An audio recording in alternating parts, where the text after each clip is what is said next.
Good evening. This is the People's Platform.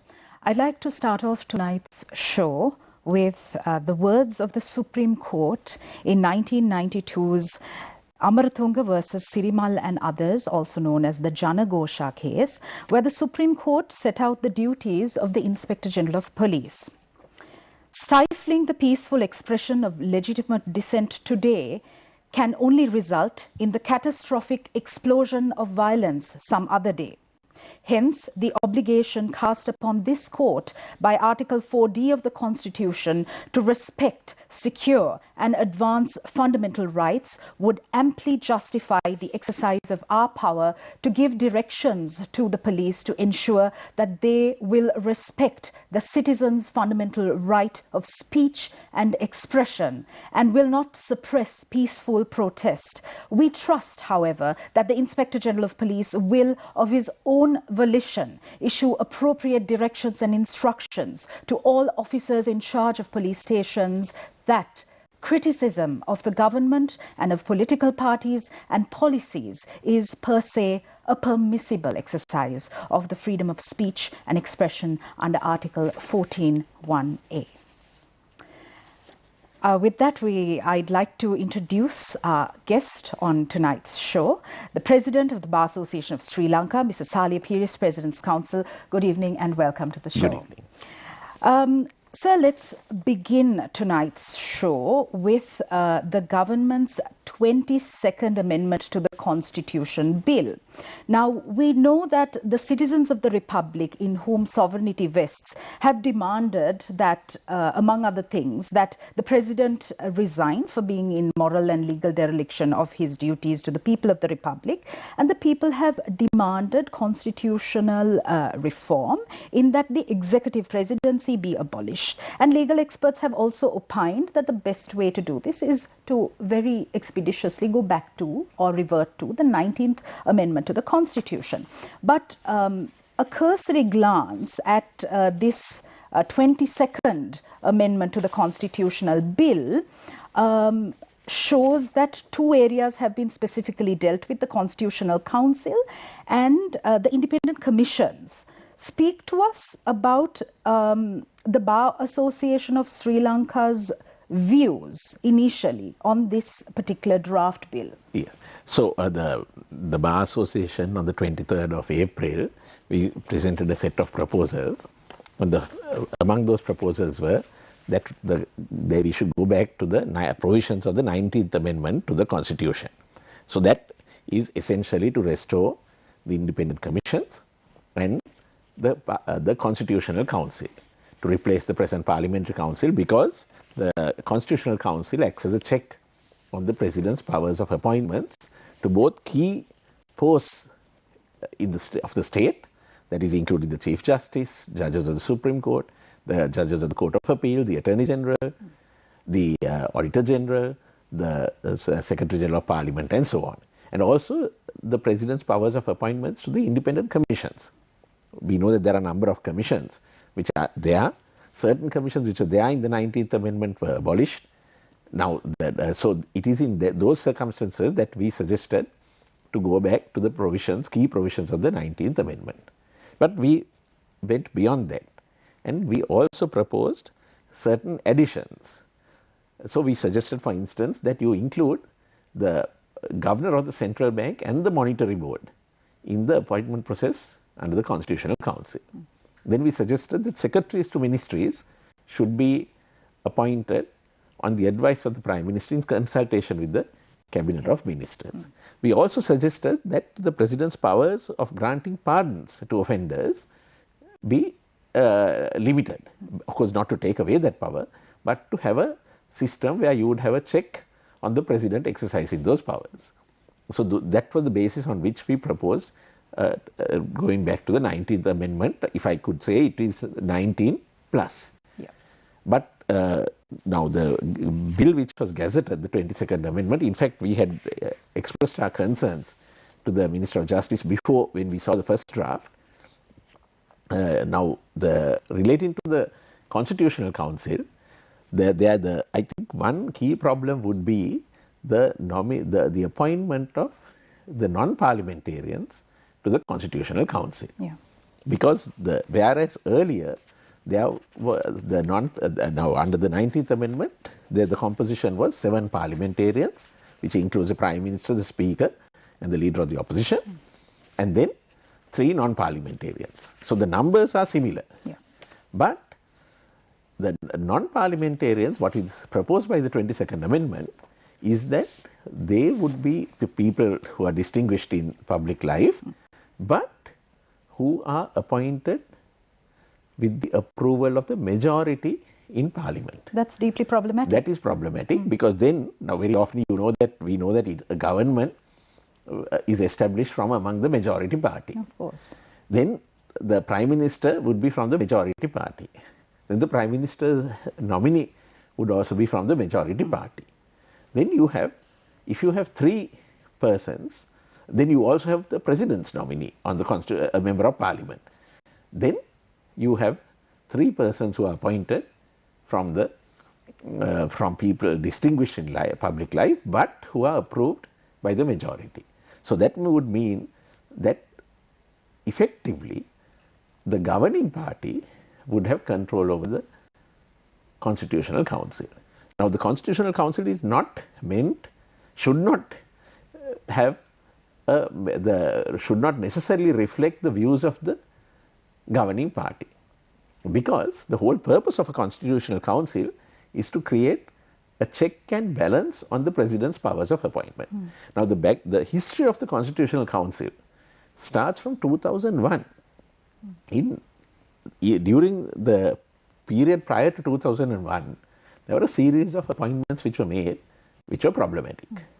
And there came a cry that the President's powers of appointments, including the appointment of judges, must be subject to certain restrictions, subject to certain checks. And in 2001, the 17th Amendment to the Constitution was passed. Now the 17th Amendment to the Constitution envisaged a Constitutional Council consisting of 5 parliamentarians, 5 non-parliamentarians. So you had a balance between them, and the idea was you have the Constitutional Council to approve the President's nominees to key officers. So whether it be to the post of Chief Justice, the Attorney General, the Secretary General of Parliament, to all those the President would send in a nomination, but the Constitutional Council would have to approve before the President makes a formal appointment. Then to the various commissions, the Council would come up, propose the names, and the President would then appoint. Then we had, of course, between 2010, it was abolished. The 17th Amendment was abolished. You had a 18th Amendment which introduced a Parliamentary Council. The Parliamentary Council was basically a rubber stamp. It could send its observations to the President, but the President can take those observations and throw it in the dustbin and do what he wants. Then came the 19th Amendment. 19th Amendment, the Constitutional Council, the composition was changed. So 7 parliamentarians to 3 non-parliamentarians, but 3 persons who were distinguished in public life were appointed. And that was between the Prime Minister and the Leader of the Opposition, a consensus. Right. Consensus nominees were appointed. The first Constitutional Council under the 19th Amendment consisted of the former Attorney General, Mr. Shibli Aziz, Dr. A.T. Aryaratne, and Dr. Radhika Kumaraswamy. So you can would indicate the stature of those who were in the Constitutional Council. Now, if you allow the 3 non-parliamentarians to be nominated by or to be approved by a parliamentary majority, you might find the parliamentary majority might insist that certain persons not be nominated. And because the parliamentary majority might well want their ideas, their views reflected in the Constitutional Council. Then what would happen? There is a risk of the Constitutional Council becoming a rubber stamp. And that should not happen. So I think it is a serious matter to note that the non-parliamentarians in the Constitutional Council should not be appointed by a majority vote. That would negate the purpose of the Constitutional Council. Now, how does this impact on other institutions? The 22nd Amendment, in fact, restores some of those commissions which were abolished by the 20th Amendment. So, for instance, you have the Audit Service Commission, the National Procurement Commission, very importantly, the National Police Commission.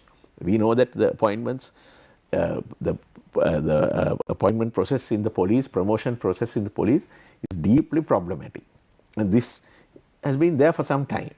And one of the reasons is due to political interference. Now, we know that the Inspector General of Police had in fact complained that the vast majority of the officers in charge of police stations were political appointees, which is a very sad state of affairs. Yeah. Now, for this to stop, you need an independent police commission. Now, who would nominate persons to the independent police commission? The Constitutional Council. Now, if the Constitutional Council lacks independence, or if there is a perception that the Constitutional Council lacks independence, then the persons whom they nominate to the relevant commission, these are very important commissions. The Audit Commission, the National Procurement Commission, Police Commission, the Public Service Commission. We know that the independence of the public service is so very vital to our system today. And then the Bribery Commission, the Human Rights Commission of Sri Lanka, all important institutions which are there to control various aspects of public life. And if the Constitutional Council is not independent, then a question will arise as to the persons who they nominate, who they send up to the president, who they recommend to the president for appointment. And on the other hand, when the president nominates key officers, either to key persons to key officers like the Attorney General or the Chief Justice, then if the Constitutional Council does not really serve as a proper check on the president's powers, then the purpose of the Constitutional Council would be lost. Now, I am aware, we are all aware that during the 19th Amendment, there were instances when the former president sent up certain names to the Constitutional Council, and the Constitutional Council rejected those names. Now, that is a very important aspect of the Constitutional Council. The ability, where the president makes a nomination which is not suitable, the ability to refuse, to reject. The Centre for Policy Alternatives, releasing a statement, has said, and I quote, "The bill does not curtail the powers of the president nor introduce checks and balances in any meaningful manner, contrary to the demands of the people of Sri Lanka. In the absence of any genuine attempt to address the inherent problems of governance, this attempt at reform will only worsen the existing political and economic crisis and destroy whatever little remaining faith citizens might have in constitutional governance." And finally, it goes on to say, the need of the hour is for comprehensive reforms that can address the present crisis and ensure that it does not and cannot be repeated in the future. To that end, this bill must be rejected. How do you weigh in on this? Yeah, so the Bar Council has not taken a decision on the bill itself. Okay. So that would be to be submitted to the Bar Council. Sure. But the preliminary observations will be taken to account the proposals made by the Bar Council. We see that in respect of the Constitutional Council, there are shortcomings. There are shortcomings in relation to the President's ability to hold ministerial office. And that is where the President, the proposed 22nd Amendment says that the President shall be the Defence Minister. There is a debate on this, because the 19th Amendment, only the President at that time, President Sirisena, could hold the portfolios of defence, Mahavali development, and environment, which he already held. But the 19th Amendment stipulated that after his presidency, the President cannot hold any ministerial office. Now, the 22nd Amendment says that the President shall be the Minister of Defence. In respect of other subjects and portfolios, there is a positive development. It says the President can, if a minister, for instance, resigns, or if a ministry falls vacant, he can hold those subjects only for a period of 14 days. then before and he must appoint. So that is all right. But the problem is now when the president holds the Ministry of Defence, there are no restrictions on the subjects he can place under the Ministry of Defence. Now if the one gazette to go somewhere, the gazette which was published in I think in May this year, had a series of subjects and institutions under the Ministry of Defence. So for example, the Port Commission, the ICTA, the Department of Registration of Persons, the Sri Lanka Telecom, the TRC. Now all those posts unconnected to the Ministry of Defence were placed in that gazette under the Ministry of Defence.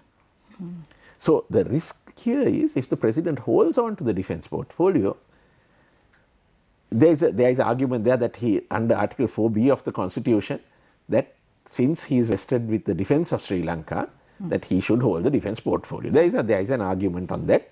But if you don't place limitations on the subjects which can come under the Ministry of Defence, then what would happen? The president, I am not talking of the current president alone, any president could then decide, okay, I am under the Ministry of Defence, I am placing these various institutions. I will place the BOI, I will place the General Hospital under the Ministry of Defence, and because don't forget, Sonali, that in our history there was one time when the National Film Corporation was placed under the Ministry of Irrigation, because the president at that time wanted the minister in charge of irrigation to also be the minister in charge of the film corporation. Okay. So what that president did was gazetted the film corporation under the Ministry of Irrigation. Right. So we must not allow that situation to happen. Yeah. Because if you want to curtail, or if you want to trim the powers of the president, it's not really curtailing but trimming the powers of the president, then you must, if you argue that defence has to be with him, then at least you must set out the institutions, limit the institutions which can come under the Ministry of Defence. Okay. Now we see that there is a massive disconnect between what the people have demanded, the people in whom sovereignty vests have demanded, and the document that has finally been gazetted as the government's 22nd Amendment to the Constitution Bill. And we've had approximately 2 days to go through this document. Speak to us about how we the people can now challenge these clauses that have been set out by way of by using the parliament, by using the court system, and by people converging either as individuals or collectively, how we can now start going through this, vetting these legally and otherwise, and how can we challenge this? So, whole purpose of gazetting a bill, the first stage is gazetting, is that to make the public aware of the bill. Sure. So, the idea is that when it's published in the Gazette, people are able to study the bill. Yeah. Of course, not that it really happens in all instances, but that is the idea of gazetting. Yeah. So, now the people have a chance to express their views on the bill. The positive aspects, as I told you, there are positive aspects of also, such as some of the new independent commissions. But then what are the drawbacks? Then you can demand from the government that they must agree to certain changes, and so that to bring it in line with what was envisaged, what is envisaged by the people, and also what is good for the country. So one is you can press the government to agitate with the government on things which must be changed. That is one. Secondly, of course, if the bill can be challenged in the Supreme Court, but remember, when you challenge a bill, the Supreme Court will decide on the constitutionality of the bill. Sure. Whether it is in accordance with the Constitution. The court might not necessarily look at the policy behind it. Absolutely. The court cannot comment, may not want to comment and say this is good or this is bad, because that is really, there is a very strong school of thought that is not up to the court. Yeah. So, of course, it may be in its determination, it can make certain observations, but essentially the court will look at the constitutionality of the bill and not whether it's good or bad. So, in that way, So certain policy considerations may not, the court might not concentrate on that, but well, any bill is open to challenge. Then of course is the next stage of it being taken up in Parliament. Once the court comes to gives its determination, well, 1 week after gazetting, it is placed on the order paper of Parliament. Then the bill can be challenged, and after the bill is challenged, the court has 3 weeks to give its determination. Then it's taken up in Parliament for what is called the second reading, which is where the bill is merits of the bill are debated. Now after that there is a process called the committee stage where certain amendments can be done. Well, you can't deviate from the merits of the bill, or you can't deviate from the basic principles of the bill. After there was a provision in the 20th Amendment saying that anything at committee stage you can't deviate from the basic principles of the bill, but at committee stage also you can tweak the bill. Right. You can tweak the bill. So that is also one place where, for instance, the example which I gave you on the composition of the Constitutional Council, perhaps the government can still make changes, can agree to changes. So that is one way of looking at it, at the committee stage also. So it is still not too late for the government to say, look, we are agreeing to certain proposals. But as it is, I find the provision relating to the Constitutional Council problematic, because then one of the most important aspects of the 19th Amendment was the introduction of the Constitutional Council and the independent commissions. And for those commissions to function properly, it is so vital that proper people, good people, are appointed to those commissions. And people who are proactive, who look at it not from the angle of the powers that be, but look at it from the aspect of the rights of the people, who look at the best interests of this country, and that is the way to go. All right. On that note, we go in for a short commercial break. We'll be right back.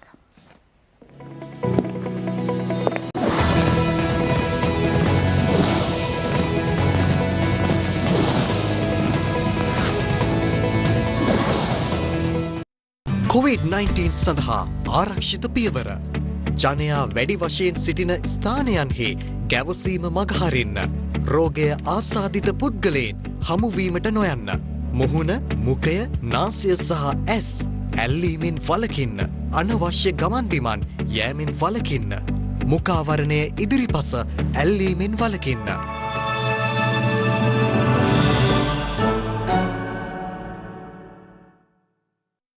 We must be prepared to face any challenge. There is no quick fix, but we have to go for a solid fix.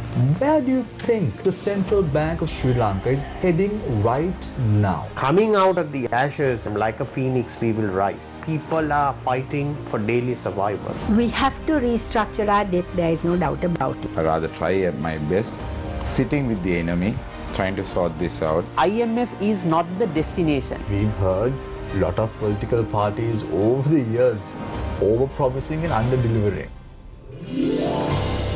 Face the Nation every Monday at 9:30 p.m. on TV1.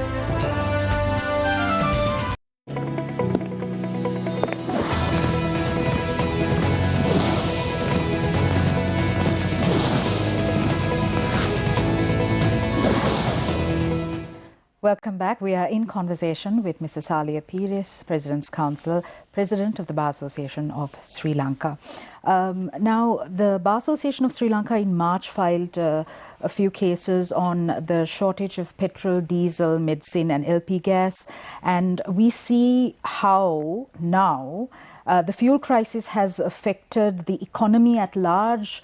Industries have come to a literal standstill. And you've mentioned that this may well lead to an imminent breakdown in law and order.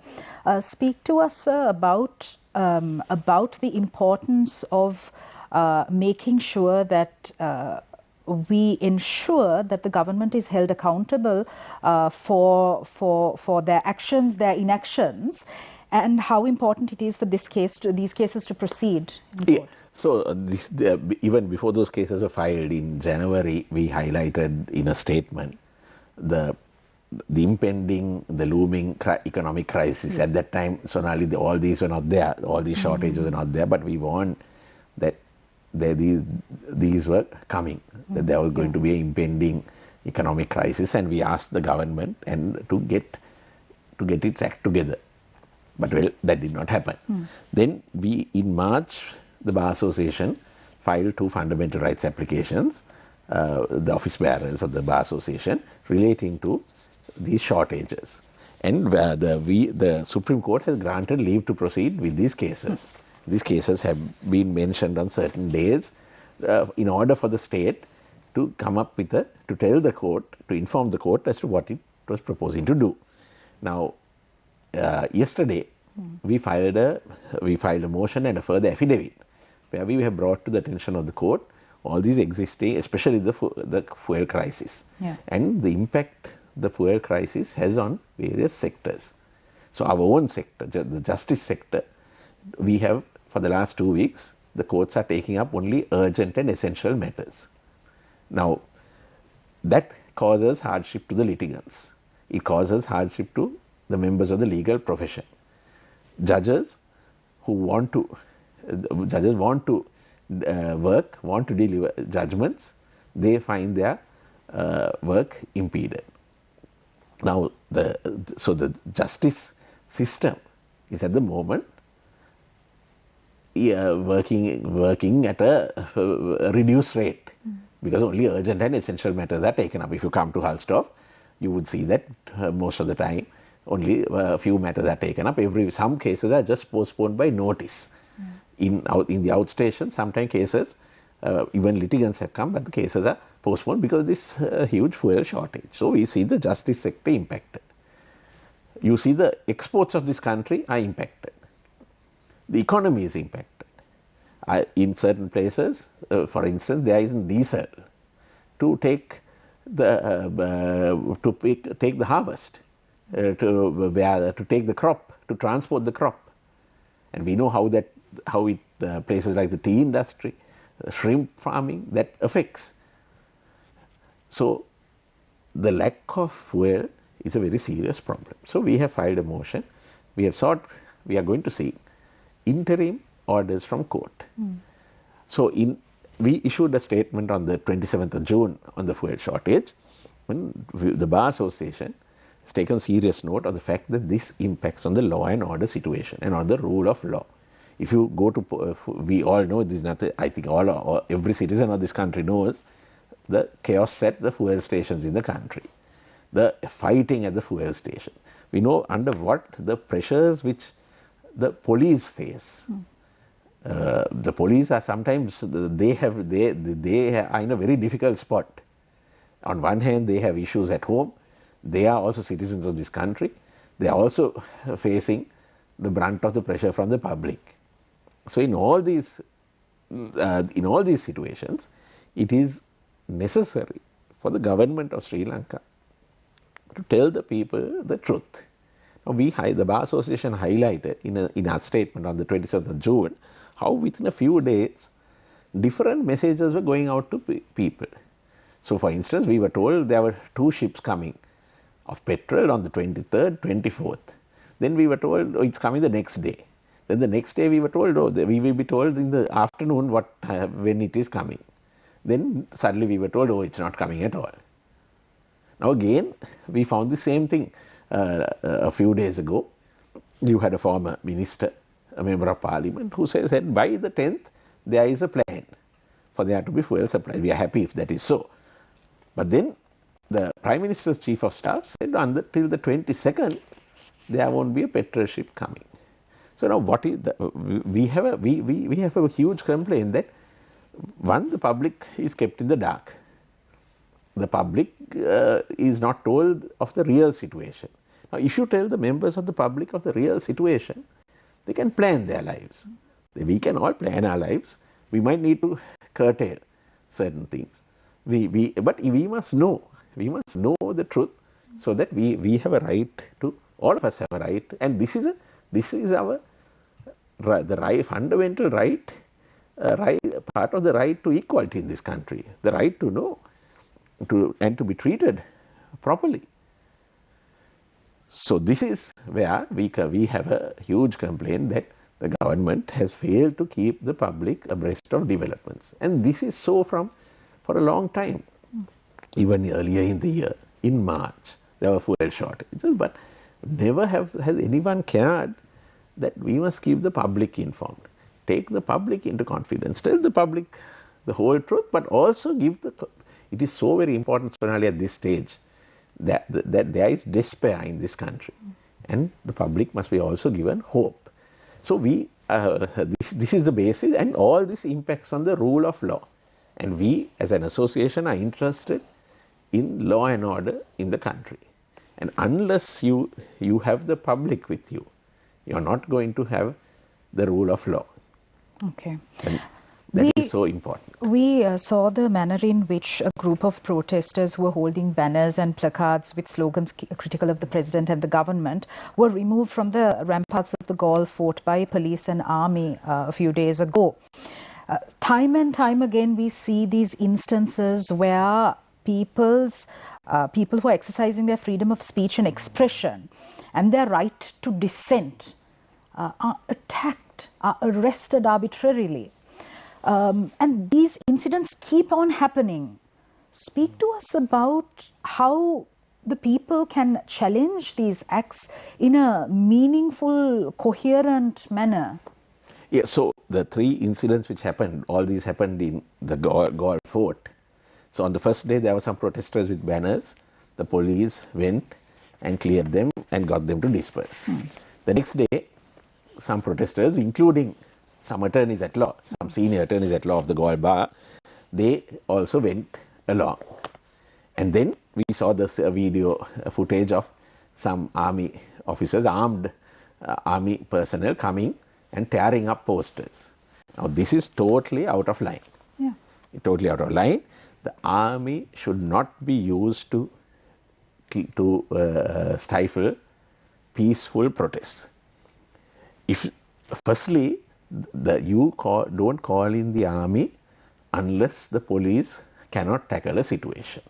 The police also, as you quoted from the Janagosha case, the Supreme Court has made it absolutely clear that peaceful protests are important. If you try to stop peaceful protests, things will explode in a different way. And this is why these unfortunately, these police officers, these army officers, and those who command them, I think the biggest responsibility is on those who command, who give orders to these people, to these, we saw some of them were very young officers. So you send them, and they are probably not aware of all these developments of the law, of fundamental rights, and you send them there. I cannot see any reason why armed army officers were sent to tear up posters, to grab posters from people. And the only thing I can think of it is across the ramparts, you had the match going. Now, those who are watching the match will be able to see those placards. So what? That is the freedom of expression. And the Supreme Court has said time and again, when people express their dissent, some people might find it unpleasant. I mean, if you are a politician and you are told to go home, it's not pleasant. Yeah. But you have to learn to tolerate it. And you must get the people around you also to say, hold on, let those people express their views. Because that is how democracy is developed. And that is so very important for democracy. There is a famous incident, they say, when Mr. Bandaranaike went to some university, I don't know whether it was Peradeniya, so he was hooted. And he had said, well, he had referred to the foxes, in Sinhala Nari, and that when they recognize their leader, and this is how they are welcoming him. So when you are a ruler, you must learn to tolerate dissent in a democracy. And army officers and police, the army should not be used to stifle protesters. Those protests on the ramparts were ever absolutely peaceful. There was no allegation of violence, none whatsoever. This is a situation which must be arrested. The commander of the army, the Inspector General of Police must be held to account, and they must ensure that their officers are not used for these purposes. This is why it's important to also then have a constitutional council where the appointments are independent. Of course, the Inspector General of Police, and I'm sure the Inspector General of Police, the commander of the army, are aware of these laws, and they ought to ensure that their subordinate officers comply with the fundamental rights of the country. Absolutely. So I'd like to use the last 5 minutes for this question. We see the manner in which increasingly people's helplessness, frustration keeps growing with no solution in sight. On the one hand, we see a government that is fumbling to provide solutions to the public in every possible way. And on the other, we see the increasing rates of suicide, mental health deteriorating across the board. In this backdrop, speak to us about the right to life, which, although not directly set out as a fundamental right in our constitution, has been sort of implied or construed into it by case law. How important is it for the state to ensure that people have a proper life, a standard of living, a certainty and dignity? So the right to life, unfortunately our constitution does not have per se the right to life, but it is recognized. There are judgments which say there is an implied right to life, but that is more the right to live, or in other words the right not to be killed arbitrarily. We do wish that one day Sri Lanka will have in its constitution the right to life, and that will be interpreted by our courts in a positive way. But in India, this has to be held, the right to life is there, and it has been held as the right to live in human dignity. And this is, I still think that our equality provisions in the fundamental rights law, the right of equal protection of the law, is something which could be used to ensure that people's right to live in human dignity. When you say equality, has to be given a broad interpretation. And so that is why the Supreme Court has recognized the right to education. So today we find even our children, their right to education is hampered. For the last, so we can see in Sri Lanka how the O-levels, the A-levels are postponed. And I think this is a serious matter where our children are concerned. We have the right to health.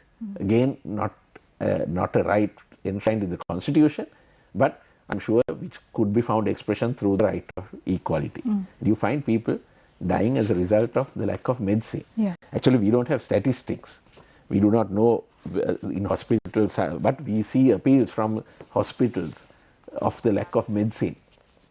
So on one hand, I think we have to, as a people, we have to look at how we can ensure that people of this country live in human dignity. And I want to say this, that this is a time when the state must look after the vulnerable people of this country.